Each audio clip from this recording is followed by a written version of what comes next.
Les yeux.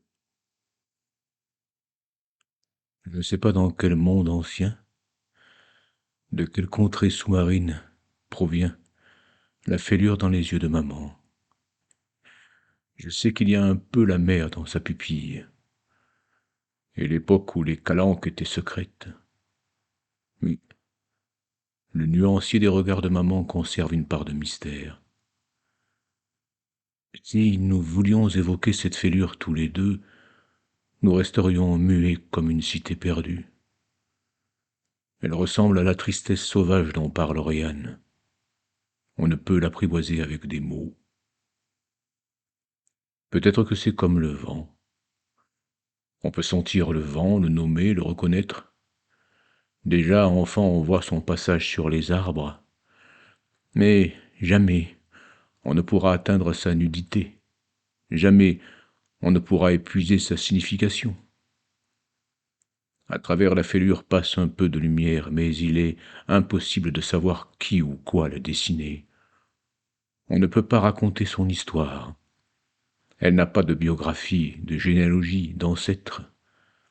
La fêlure ne provient pas d'une famille concrète, mais, comme le vent, d'un continent invisible.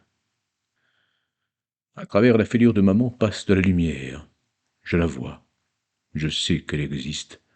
Je sais que maman a reçu un coup, mais je ne sais pas qui l'a porté. Je pourrais dire la mer, le sud, la France, ses parents, sa sœur.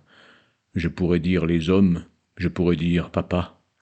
Mais ça ne suffit pas. La fêlure de maman est aussi vieille que celle d'une montagne. Fêlure minérale, trop ancienne pour une mémoire d'humain. Elle illustre autant le souvenir de l'ancrage que le rêve du déplacement.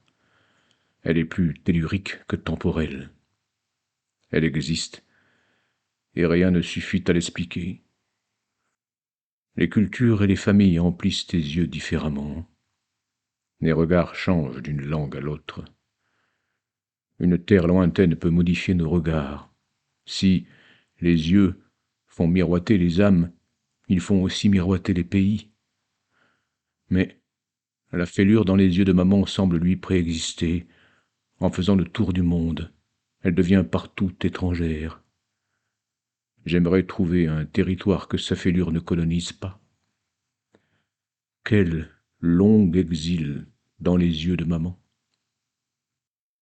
Je ne peux pas nommer cet exil. Je ne peux pas trouver un gouffre primitif d'où jaillirait sa feuillaison. L'origine de la fêlure est introuvable comme la première forme du mythe. Cet événement restera à jamais dans les yeux de maman, mystérieux et plein. Le vent de la tristesse demeure inépuisable.